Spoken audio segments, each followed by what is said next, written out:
O agro brasileiro continua em um período forte. O estado de São Paulo não decepcionou no ano passado, mesmo com todas as tensões comerciais, disputas e até o tarifaço americano. O agro paulista fechou 2025 com superávit considerável.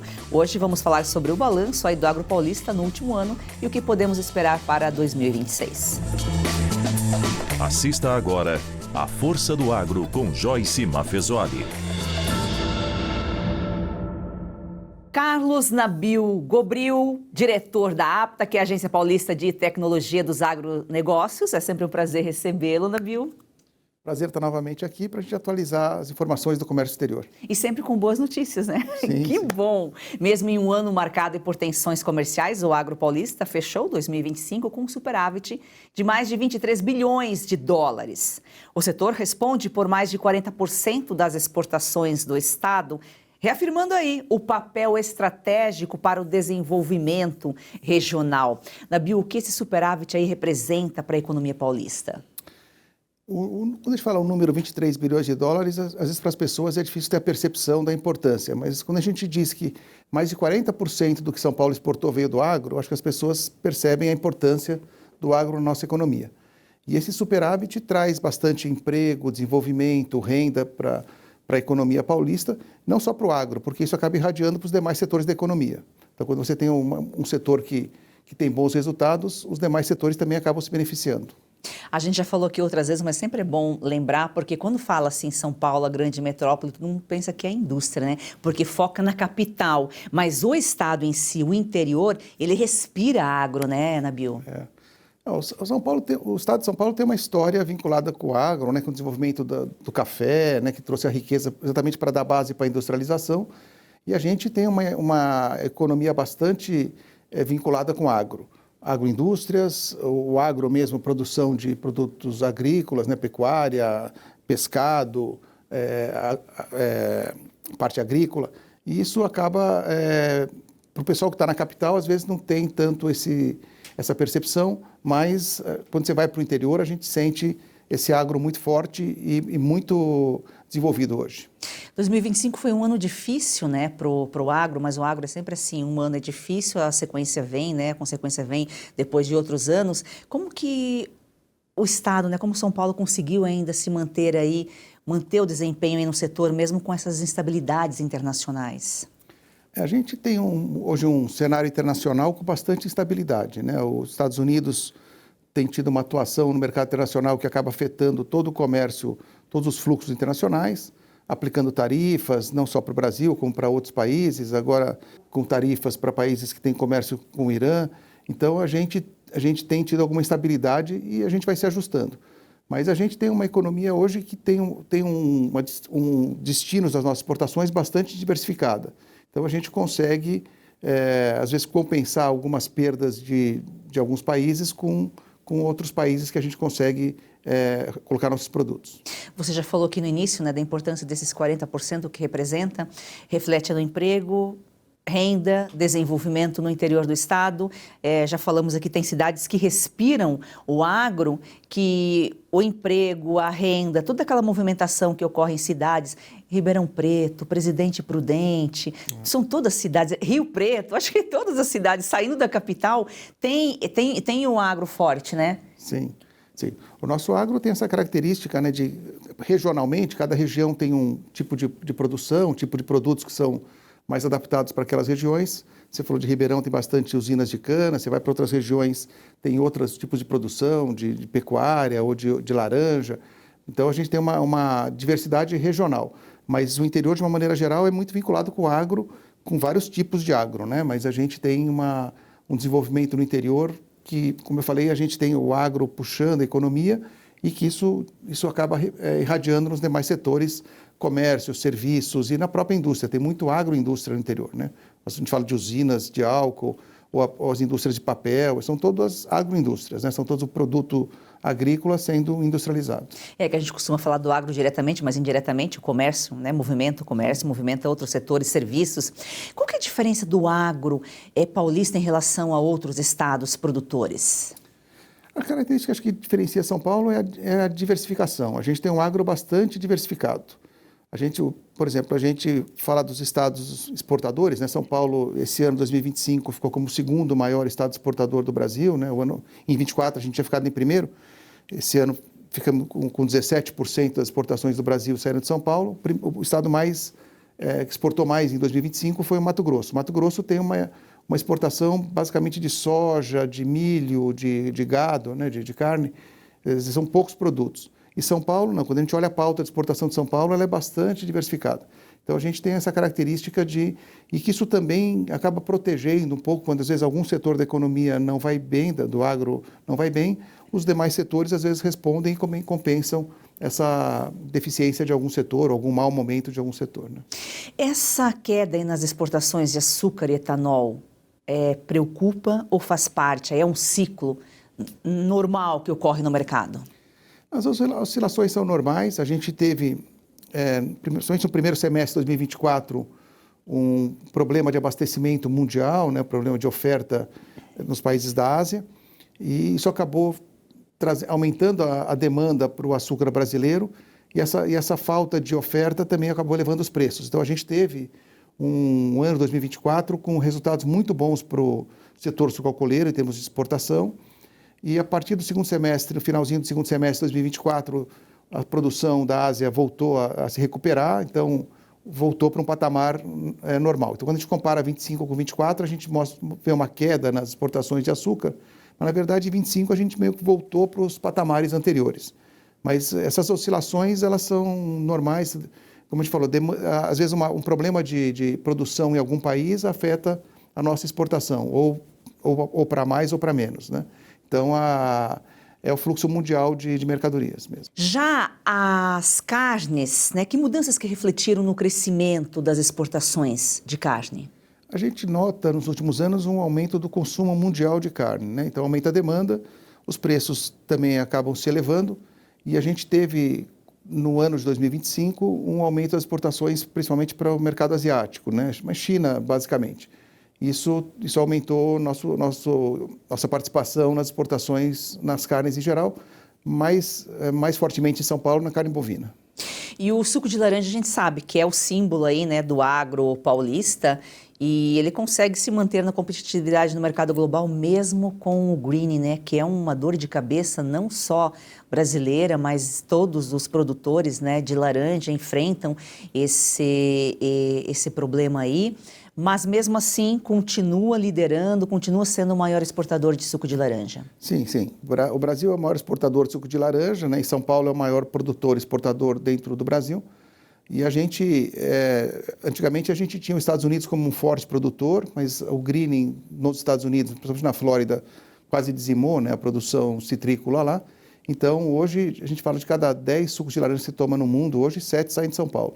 A gente tem realmente uma presença bastante forte no comércio internacional e a gente tem procurado aqui com algum sucesso lidar com o greening, né? A gente ainda não conseguiu vencer o greening, para falar que a gente derrubou o greening, mas a gente tem conseguido conviver, né, e ter práticas e tratos culturais para poder não afetar tanto a nossa produção. Agora, Nabil, de que forma que as oscilações de preços internacionais acabam impactando aí o produtor rural? Afeta na renda, né? Afeta na renda, mas afeta também nos custos. Quando a gente tem aumentos, os aumentos eles podem ser derivados realmente de preço ou pode ser derivado de câmbio.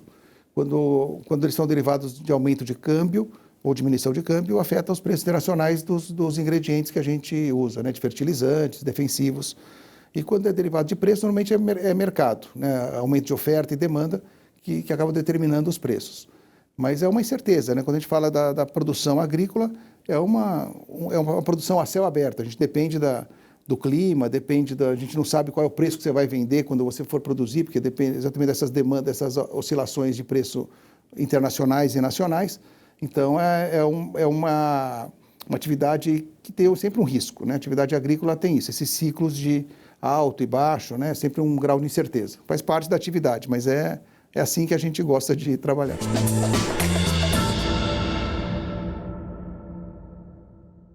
Para a Oeste, ser conservador é preservar valores imortais, contar a verdade, por exemplo, ou jamais iludir os leitores.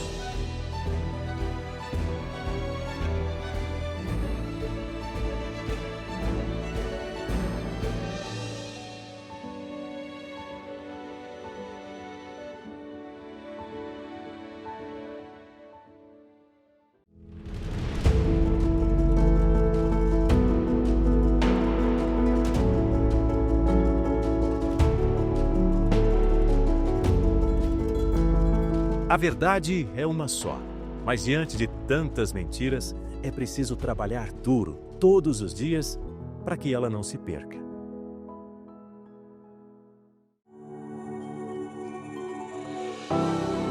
Cada assinatura é um tijolo na construção de um jornalismo livre. A Oeste não recebe um centavo de dinheiro público. Nossa independência é garantida por você. Nosso maior objetivo é fazer com que os fatos apareçam. Porque a verdade às vezes desmaia, mas nunca morre. Aqui na Oeste, a informação é livre. Somos a voz de milhões de brasileiros. Essa independência editorial só existe quando se tem quem a sustente. E quem sustenta a Oeste é você, nosso assinante. Esse apoio transforma propósito em realidade. É a confirmação de que o jornalismo real ainda encontra espaço para crescer. É a prova de que o Brasil defende a liberdade de expressão.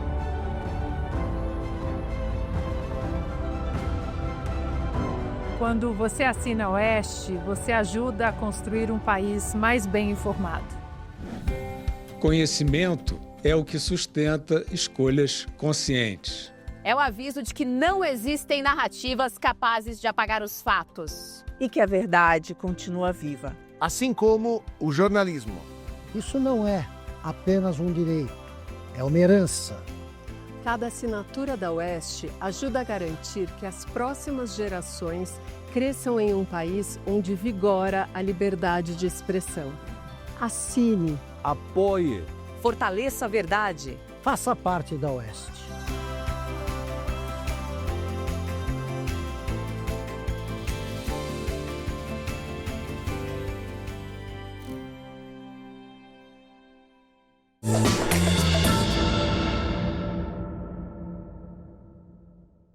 Agora, em 2025, uma questão que preocupou as exportações, né, foi o anúncio do tarifaço de Trump. Acabou afetando aí o planejamento das exportações no segundo semestre. Mas falando de uma forma geral das exportações, acabou impactando muito. Eu sei que, por exemplo, o caso de tilápia, o setor foi muito prejudicado, né? Sim. É como você falou, afetou mais alguns setores e menos outros, né? Suco de laranja, por exemplo, ficou fora do tarifaço, então desde o início não teve muito problema, mas alguns setores foram afetados e a maioria deles foi retirada, né, a tarifa em novembro, mas não todos os setores da economia.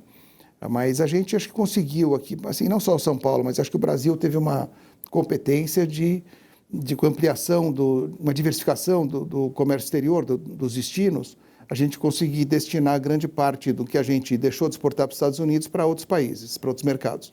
Então, a gente acabou ampliando para outros países e diminuiu o impacto da redução da exportação para os Estados Unidos. Mas a gente já pôde ver em dezembro, né? Em novembro foi anunciado a retirada daquelas tarifas adicionais de 40% que o Trump tinha anunciado no meio do ano.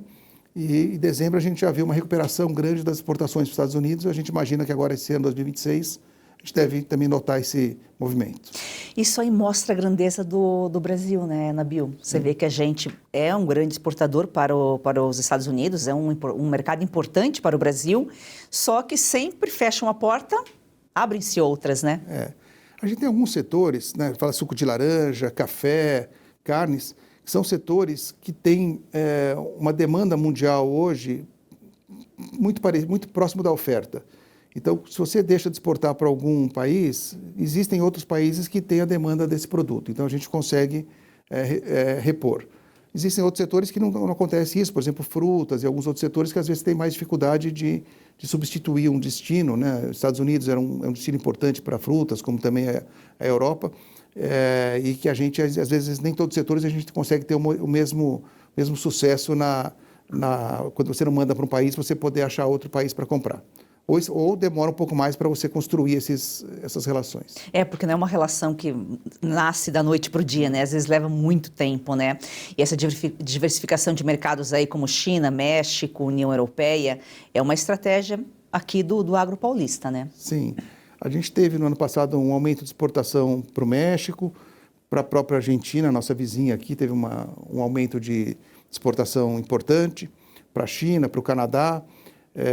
E a União Europeia, a gente tem uma grande expectativa, agora com esse anúncio do acordo entre Mercosul e União Europeia, de aumento de exportação para a União Europeia. A gente já teve, no ano passado, 2025, um aumento, a gente vem tendo aumento nos últimos anos, e a perspectiva agora é bastante favorável, bastante positiva.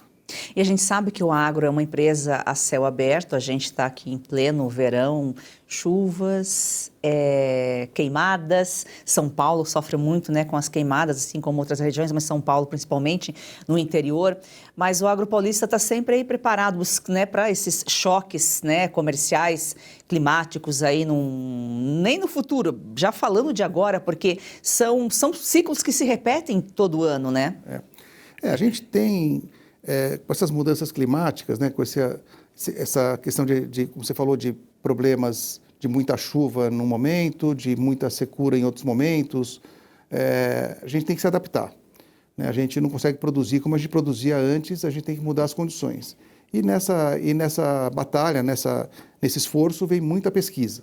Então, a gente tem aqui em São Paulo os institutos de pesquisa trabalhando fortemente para ter novas variedades resistentes a essas novas mudanças climáticas, com mais escassez hídrica, com a questão de temperatura.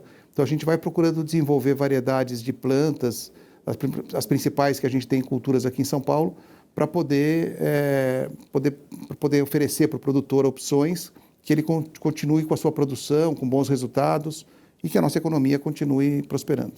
O superávit em 2025 foi de 23 bilhões? 23, um pouquinho mais de 23,09. Você lembra quando foi? Em 24? 25, perto de 25. Caiu um pouquinho, então ficou meio que aí, elas por elas. Agora, a gente está falando do balanço de 2025, não dá para prever ainda 2026, sempre tem umas projeções, mas essa questão do Irã, Estados Unidos, será que pode afetar alguma coisa? Aqui a gente exporta muito pouco. O agro paulista tem alguma exportação para o Irã?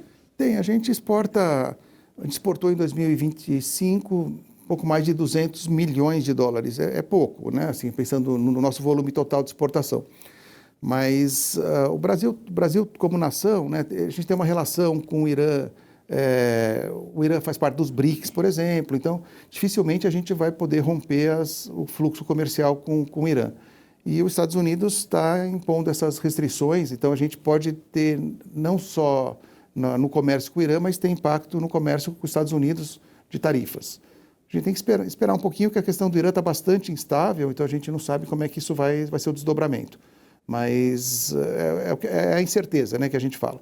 E a gente tem, nos últimos 2 anos aqui, bastante incerteza, bastante mudanças, né, esses conflitos próprios já um pouco mais antigo da Ucrânia, com a Rússia, que afeta bastante produtos, e essa é parte da dinâmica do comércio internacional. Mas a gente, em São Paulo, acho que no Brasil, a gente tem que se preparar para esses cenários incertos, né? Incerteza, o agro está acostumado, né? Ele sempre lida com essas incertezas, né? Do tempo, do clima, do mercado, e a gente está vivendo um momento de geopolítica aí muito forte. Acho que há muito tempo, a nossa geração, pelo menos, nunca acompanhou algo como a gente tem visto aí, né? E o Brasil ocupa um papel importante nesse sentido. Por quê? Porque o alimento é fundamental. Sim. Quando faltar alimento, a guerra acontece. O Roberto Rodrigues sempre disse que o alimento, o agro, é que pode gerar paz. E, de fato, né? Se a gente não tem comida, não tem vida.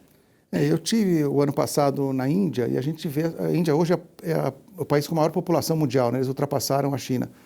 A gente vê uma preocupação muito grande deles exatamente com isso, com a possível fome no país, né? Então, eles têm um investimento muito grande em pesquisa, em produção agrícola, para eles serem autossustentáveis. Eles têm muito receio de faltar comida para alimentar toda aquela população. E a gente vê esses países da África, da Ásia, com populações muito grandes, né, e que realmente a gente imagina uma demanda de alimentos ainda crescente até 2050.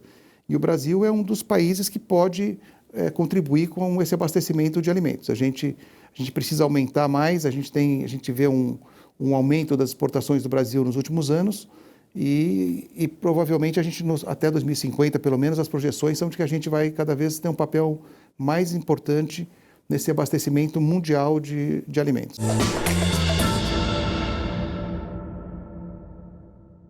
Você já perdeu as contas de quantos comprimidos toma por dia para tentar aliviar suas dores? Cansado dos efeitos colaterais que isso causa no seu corpo? Como dor nas juntas, nas costas, nas pernas, dor para levantar, até para dormir. A verdade é uma só, você merece se sentir bem de novo e isso é possível. Com certeza, é isso mesmo. A Vitae Gold traz para você um produto completo de verdade. O Vitae 7 em 1 é uma fórmula com 7 ativos mais indicados por especialistas, agora em apenas 2 cápsulas por dia. Chega de tantos remédios, mais praticidade, mais saúde e menos dor. É isso aí, imagina só, fortalecer os seus ossos, reduzir as inflamações, proteger os seus músculos e cartilagens, recuperar a disposição e ainda reforçar a sua imunidade. Tudo isso com uma fórmula natural, com comprovação científica que age de verdade onde a dor começa. E a nossa querida Lucinha Lins já incluiu o Vitae 7 em 1 na rotina. Vamos ver o que ela conta pra gente. Cansada de tomar vários comprimidos por dia, não é mesmo? Eu também. Por isso a Vitae Gold tem agora o Vitae 7.1. São os 7 principais ativos para cuidar da sua saúde e ajudar você que sofre com dores nas articulações, artrite, artrose, reumatismo, fibromialgia. A Vitae Gold desenvolveu um creme de massagem e vai mandar aí para você de presente. Ligue 0800 291 2200. É isso mesmo, o Vitae 7 em 1 mudou a rotina da Lucinha e pode transformar a sua também. Ligue agora para 0800 291 2200 e aproveite a oferta exclusiva. 70% de desconto para os 100 primeiros que ligarem e o relógio inteligente, vai de presente. É isso aí, então chega de remédio para tudo e solução para nada. Vitae 7.1 é natural, eficaz e foi feito para você viver sem dor. Para a Oeste, ser conservador é preservar valores imortais, contar a verdade, por exemplo, ou jamais iludir os leitores.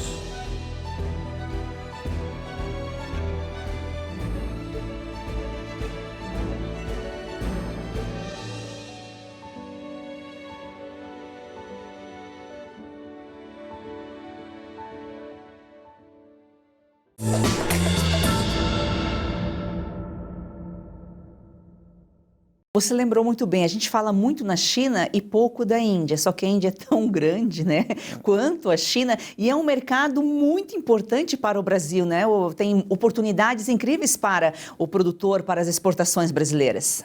Sim, a Índia, realmente a gente fez uma visita, uma missão da APTA na Índia o ano passado e a gente ficou bastante impressionado com o avanço tecnológico que eles têm, ao mesmo tempo em que tem bastante pobreza, como a gente já sabe, mas é um país com bastante desenvolvimento e uma agricultura muito forte, com características diferentes da nossa. Eles trabalham basicamente com pequenas propriedades, né? Então não tem essas grandes propriedades como a gente tem aqui para a produção de soja, produção de gado, né? Eles trabalham mais com pequenas propriedades, mas um desenvolvimento tecnológico bastante forte e muito investimento no agro. E São Paulo exporta para lá também? A gente exporta. A gente não tem uma relação tão forte econômica com a Índia. Eu acho que é um mercado a ser mais explorado, assim, explorado de a gente ter mais relações comerciais com eles, tanto de importar produtos deles como de exportar produtos para eles. Tem um potencial grande. A gente tem uma grande relação comercial hoje com a China e a Índia eu acho que ainda precisa ser mais bem desenvolvido. O vice-presidente, o Alckmin, esteve lá na Índia um pouco depois da gente, acho que já em outubro ou novembro do ano passado, e a ideia é essa, né, de procurar estreitar as relações entre os países.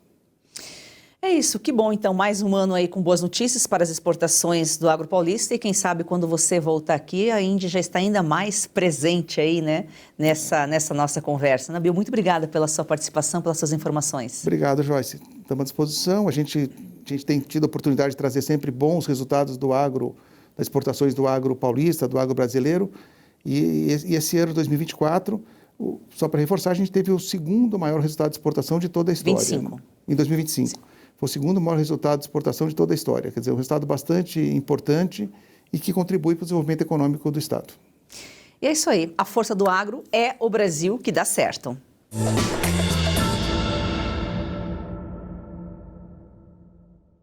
E olha só, dividido em delgado e grosso, um órgão vital responsável pela digestão, absorção de nutrientes e água, eliminação de resíduos, além de abrigar a microbiota intestinal. Nós estamos falando do intestino. A gente sempre fala aqui nesse programa de bem-estar e saúde, doutora, sobre a microbiota intestinal. O que é a microbiota? São os seres que coabitam esse corpo, né? O nosso corpo. A gente antigamente chamava de flora intestinal, né? Mas aí descobriu-se que achava-se que eram plantas, né? Mas descobriu-se com a evolução genética, estudos de biologia, que são outros gêneros, né? Então, são vários micro-organismos que vivem dentro da gente, aí na pele, na vagina, no intestino, mais de trilhões de micro-organismos, que aí são bactérias, vírus, fungos, arqueias e diversos outros. A gente tem mais genoma, DNA de outros seres do que nosso dentro do nosso corpo. Então, a microbiota intestinal é o conjunto de todos esses organismos que vivem no nosso intestino. Nossa, olha só que desafio. Doutora, que medo. Que medo que me deu agora. Gente, imagina, e todos esses outros seres. E a gente tem que cuidar bem deles para eles cuidarem bem da gente. Há uma interação bem Por isso que é tão importante a microbiota. A gente sempre fala, é para microbiota, tem que cuidar da microbiota. Exatamente. Ô, Valder, o que o intestino representa na espiritualidade? Tudo, Joyce. A gente pode até dizer isso os próprios cientistas colocam, que o intestino é como se fosse o nosso segundo cérebro. Então, da mesma coisa como nós cuidamos e respeitamos muito o que a gente tem aqui, a gente tem também que cuidar e respeitar muito o que a gente tem dentro da gente. Por quê? É o nosso intestino, é o nosso interior, é a nossa vida interior. Então, toda a nossa, não apenas responsabilidade perante a vida, mas todo o nosso usufruir da vida depende da qualidade dos nossos intestinos. Olha só, isso é muito sério. Então, tem tudo a ver não só com a materialidade, mas com a espiritualidade também. E a gente ouve falar muito nesse termo, segundo cérebro, né? Mas o intestino também tem neurônios? Lá vem mais informações impactantes. Sim, tem mais neurônios. É o segundo porque só perde para o cérebro em termos de número de neurônios. São mais de 100 milhões de neurônios. Então, assim, tem mais neurônios do que a medula espinhal. Então, sim, além de muitos micro-organismos coabitando junto do intestino, a gente tem neurônios e é segundo o cérebro porque ele também tem um funcionamento autônomo, independente do comando do cérebro. O intestino tem mais de 100 milhões de neurônios que funcionam independente e que mandam comandos para o cérebro também. Então, a gente tem o nervo vago, o famoso nervo vago, que manda mensagens para o cérebro, recebe mensagens do cérebro e interage. Aí a gente pode extrapolar para um monte de coisa. Então, assim, um interfere no outro, tem comandos, interfere no humor, além do físico, obviamente, mas o humor, tem muitas doenças mentais que começam no intestino, então... E a gente pensa que o neurônio é só no cérebro. Como a gente não conhece o nosso corpo, não conhece... E não precisa ser médico, ser profissional de saúde, mas é importante a gente conhecer um pouquinho, né? Acho que pra gente, talvez até para trabalhar... Por exemplo, então, né, Valder, são digerir emoções, situações difíceis. Porque o estômago, o intestino é o segundo cérebro. Tem tudo a ver, Joyce. Por isso que quando a gente tem um susto, ou quando acontece alguma coisa muito forte, muito impactante na nossa vida, a gente diz assim, eu levei um murro no estômago. Não, não é isso. É o nosso intestino respondendo a toda essa solicitação externa. Agora, isso de algo que vem de fora. Agora, imagina no nosso corpo, que está processando coisas ininterruptamente o tempo todo, como é que esse intestino tem que se comportar. Por isso que a gente diz que a digestão não é apenas só aquilo que a gente coloca na boca. A digestão, na verdade, é a gente digerir toda a nossa existência, tudo o que acontece com a gente, coisas boas, coisas ruins. E se a gente não tem isso de uma maneira mais tranquila, a gente fica literalmente enfesado. E isso é uma coisa horrorosa, porque a nossa vida vira um verdadeiro inferno.